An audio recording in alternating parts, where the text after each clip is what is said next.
Welcome, Mog Senior High School. This is your teacher, Glenn Cadiz Arendilla, for writing. I have two sections here. I have the grade 12A, Karl Marx, and grade 12 Gas, the Bill Gates. Okay?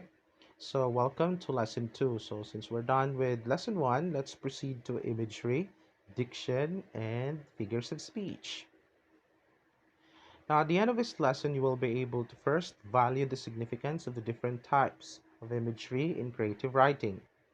Second, identify the different types of imagery. Third, use the different types of imagery in creative writing. Fourth, appreciate the significance of effective use of words in creative writing.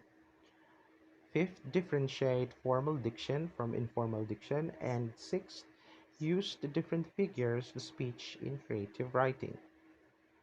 Alright, so in lesson 1, you learned that imaginative writing is different from technical writing. Now, in lesson 2, you will learn the different types of imagery, figures of speech, as well as the proper use of words in creative or in writing creatively. So what I know this again, just like in the other modules, in our lesson 1, we will check what do you know about imagery and functions. So this is like a pretest, an assessment is to check what do you know. Read and answer each item carefully. Write the letter of your answer in your notebook.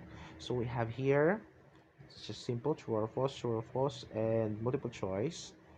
And we have 15 items. So you answer these directly in your separate notebook. Now what's new? Imagine you are in a park. Look at the objects around you as well as your surroundings. Try to listen to the different sounds and even the smell of nature that surrounds you. Reflect on all the things that you heard, saw, and smelled. Now write about all these things in your activity notebook. So in this case, you don't need, or it is not necessary that you really want to go to the park. Okay, this is just to imagine. I don't want someone will be reported and apprehended by the policeman in a park, and then we'll say this is part of our module. No, this is just to imagine you are in the park. So literally, you're still in your home, okay, in your house. So imagine you are in a park. Okay, try to identify, be it in here in Cagayan de Oro City, we have different parks. Okay, or you can have your more creative imagination of a park. All right, and then try to listen to the different sounds and do this activity. Now write about all these things in your activity notebook. All right, so what it is, or what is it? What is imagery? In creative writing, you will be making a lot of description. All right, so who it's for us to describe. Actually, it's natural for us human beings to describe a lot of things. Okay, we try to describe many things as possible. Still the same here in creative writing, but we do it creatively. These descriptive details are necessary to make your writing clear because they help generate a specific mood or emotion about people, places, and circumstances. They are called images and sensory impressions or symbols.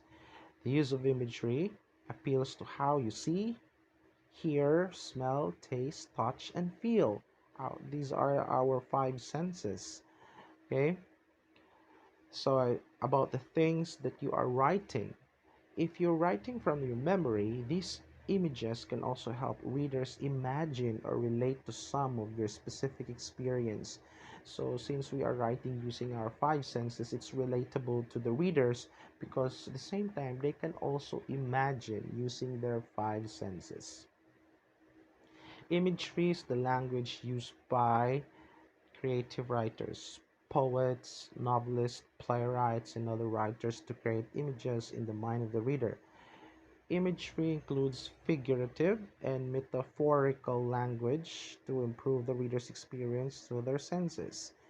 In a literary text, it is an author's use of vivid and descriptive language to add depth to their work. It appeals to human senses to deepen the reader's understanding of the work. So, types of imagery.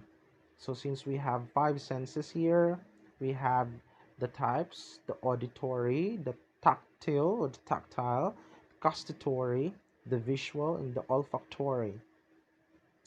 The auditory describes what we hear, so like music, silence, the noise. Is there silence? Yes, of course. We hear silence. We listen to silence. The sounds of silence. The tactile describes what we touch or feel, right? We have the texture, the movement, the temperature. Visual. Of course, all of us are visual except for those who have impairment. Okay, we have the colors, the shapes, the patterns, the size. Olfactory describes what we smell: nice fragrances, bad odors, and more. And the gustatory describes what we taste. Is it sour? Is it sweet? Is it acidic? Is it bitter? Is it salty? Or whatever taste it is. All right, so these are the types of imagery, products of our five senses. Visual imagery. It is a picture in words, something that is concrete and can be seen. Of course, example, the night was black as ever, but bright stars lit up the sky in a beautiful and varied constellations which were sprinkled across the astronomical landscape. In this example, the experience of the night sky is described in depth with color, black ever as bright, shape, varied constellations and patterns sprinkled, right? So visual imagery may include everything that you will see. Okay, the color, it depends on what color, be it burnt red, bright orange, dull yellow, and more. Shapes such as square, circular, tubular. Size such as minuscule, tiny, small, medium sized. Patterns such as polka dotted, stripes, zigzag, jag, or maybe straight, right? So we have here auditory, the imagery, whatever we hear. It is something that you can hear through your mind's ears. Example, silence was broken by the peal of piano keys as Shannon began practicing her concerto, right? So you hear everything here in this text.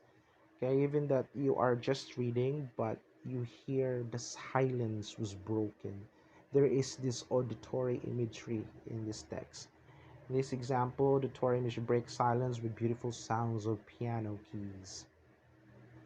All right, so olfactory imagery, the smell.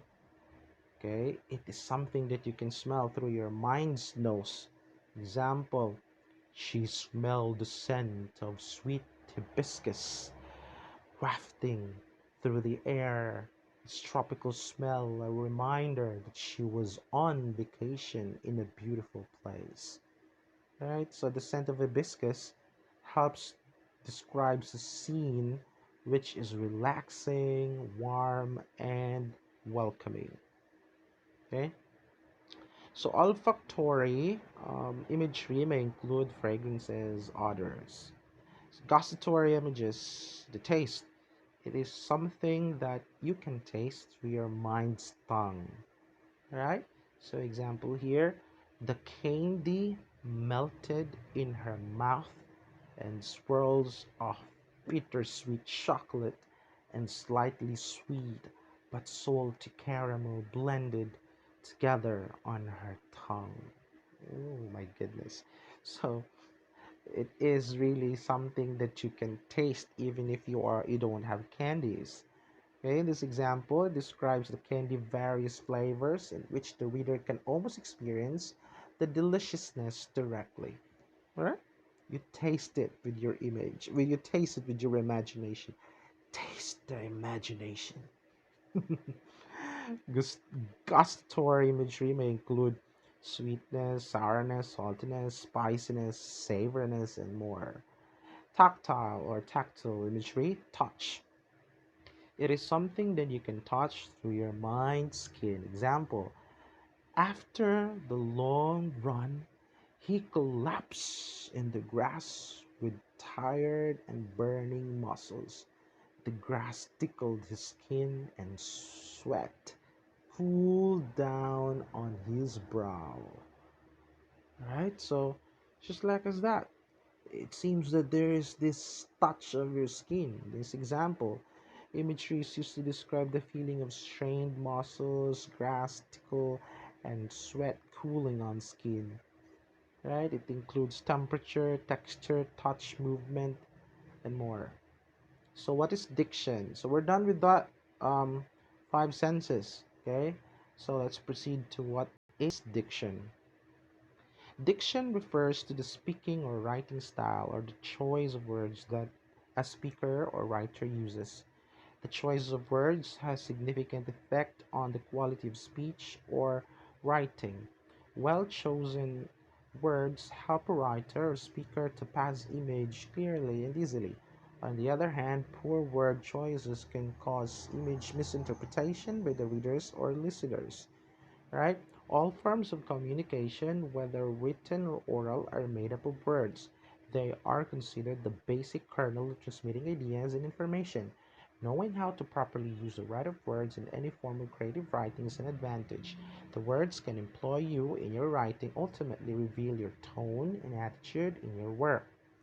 Qualities of good diction. The words of a writer or speaker chooses must be accurate and right. Okay, this is vital since it helps prevent the message and misinterpretation. So the role of proper choosing of words is for the prevention of misinterpretation. Secondly, the words must go in line with the context within which the writer speaker uses them. Thirdly, the words should be easy to understand in order to help the readers listeners understands the message being conveyed clearly. Using the complex words might put your listeners and readers. So, as a writer, you may use only words that are easy to understand. Okay, probably in some sort of it, you can use difficult words, but not that so difficult that they really need a dictionary just to understand what is the word all about. Okay, types of diction: a formal diction. This diction entails the use of formal language which is used to address formal situation. In this type of diction, sophisticated language use also follows grammatical rules. So since this is a formal diction, these are the characteristics. It involves choosing words that are polite and proper, often filled with descriptive words that are quite precise, and sentences may be longer. For example, formal. The man spoke to his father in a low voice so others could not hear. Okay, so informal, that guy told his dad secrets in a low voice. So the formal words compared to the informal words, going to the extremes or formal dictions, is really different.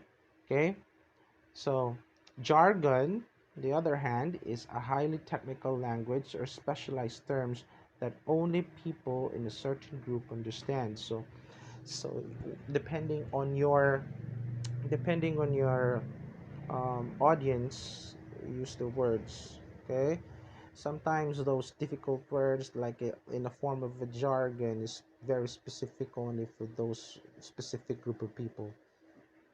Example, the candidate must be adept at both the latest communication technology and heritage voice systems to keep all the stakeholders informed of developing trends in the workplace.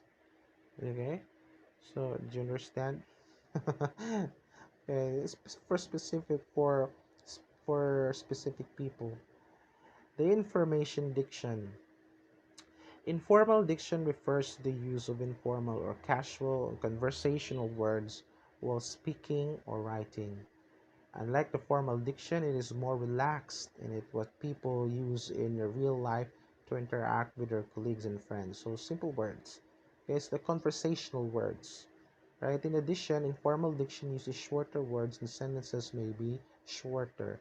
Going to the examples of informal diction is colloquialism is a language which is highly informal and include regional expressions and spelling that reflect dialect and non-standard pronunciation. Example, I am gonna become the best player in the world. Gonna is a colloquial word that means I'm going to, right? So I am gonna, I wanna. Those are colloquialisms. Like this is like shortcuts, almost street language or street words. Okay, very informal, but again acceptable, but in the informal category. Now let's proceed to figures of speech. Now, for us Filipinos, or in your Filipino subject, the figures of speech they is called tayutay, mga tayutay. So if you encounter tayutay in your Filipino subject, they are the figures of speech. It is a word or phrase that is a different meaning other than its literal meaning. Meaning beyond the literal meaning. That's figures of speech. They have symbolisms. Okay, you need to understand more beyond the literal meaning. The most commonly used figures of speech in creative writing are the following. So these are the figures of speech. Very familiar. You're very familiar of these. The simile, a comparison between two objects using the words like, okay, or as. Okay, number two, metaphor, a comparison between two unlike things or orders between without using like or as. Example, she is a dog. It's a metaphor. But if you will say she is like a dog, simile. Okay, so personification, giving human qualities to non-living things. Personification. For hyperbole, the use of exaggeration to express strong emotion or create comical effect. Assonance, the repetition of vowel in sounds in series of words, phrases, or syllables. Consonants, the repetition of consonant sounds that can be anywhere in the phrase or sentence. Onomatopoeia, naming of a thing or an action by imitating sounds associated with it. Irony is when there is contrast between what is said and what is meant. Okay, ironic, like depending on what is the irony, like in a real situation, like there is this policeman supposed to be the order the law, okay, or the enforcer of the law, but he is the lawbreaker this time and he is handcuffed. You will see his handcuffed. So very ironic that the policeman is being handcuffed for a crime. Okay, that's very ironic. Alliteration, repetition of consonant sounds occurring in the beginning of words. Anaphora, repetition of the first part of the sentence in order to achieve an artistic effect. We will have more on that later on. Okay, identify which type of imagery. So what's more, identify which type of imagery is being described in the following sentence. Write your answer in your activity notebook.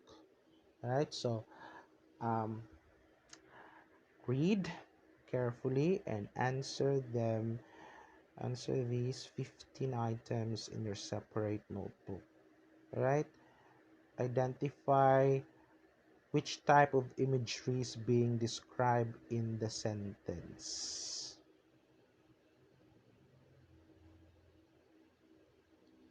Assessment. Okay, instruction. Read the statements below carefully. Choose from the choices inside the box of the figure of speech that is being used in each item. Write your answer in your notebook. If it is simile, personification, irony, consonants, anaphora, hyperbole. Alright, so 5 items. Now what can I do? Write a 3-paragraph essay that employs imagery and proper use of diction. You may use images you imagine in what's new section of this lesson. Write your answer in your activity notebook. 3-paragraph essay. So in your separate notebook. Now this is going to how to grade your your 3 paragraph essay. Okay, there is this rubric for your composition. Now, practice lone shadows adventure additional activity. So, read the selection and then answer the question that follows. So, we have here the selection, three selections. So, I will read these three selections. Oh, it's a long selection. Just read the selection. I'll read the first one. It's quiet on a prairie. The only thing Lone Shadow can hear is the beating of his heart. All right. Second, first sentence only. A frightened deer leaps past Lone Shadow's shoulder and races off towards a small clump of trees. Third, once the herd has moved on, Lone Shadow walks to the place where he had been standing. So read the entire selection, not just the first sentence. All right. Now, here, answer the questions. So how did the author use sensory words to help readers visualize the character, setting, and events? Give at least two examples from the text or each sense. So, write the call this one the scenes that have sight, hear, taste, smell, touch. Okay, in the selection above. Then answer this one. Read the sentence from the text. Suddenly, there's movement in the grass ahead. Which of the following best adds imagery to help readers visualize the situation? Oh, identify the suddenly. Oh, congratulations. Now keep moving on module 2. So we're done with lesson 2. So here are the sources. So congratulations. Um, so in your answering process, right? Your answers the same thing that you did in lesson 1. Answer it in a separate notebook, in your separate notebook, and then I'll give further instructions there in our group chat. And at the same time, I have already given you instructions in how to pass your outputs. So if you're done with your lesson 1 outputs, you pass it already. And then if you're not yet done, just continue. Okay, just continue answering, and then we will proceed to the next lesson. If you're in doubt or confused, just read the the module and probably watch this video just to guide you. Okay, and for this time, it's for today, and have a good day, and thank you, and I'll see you next time.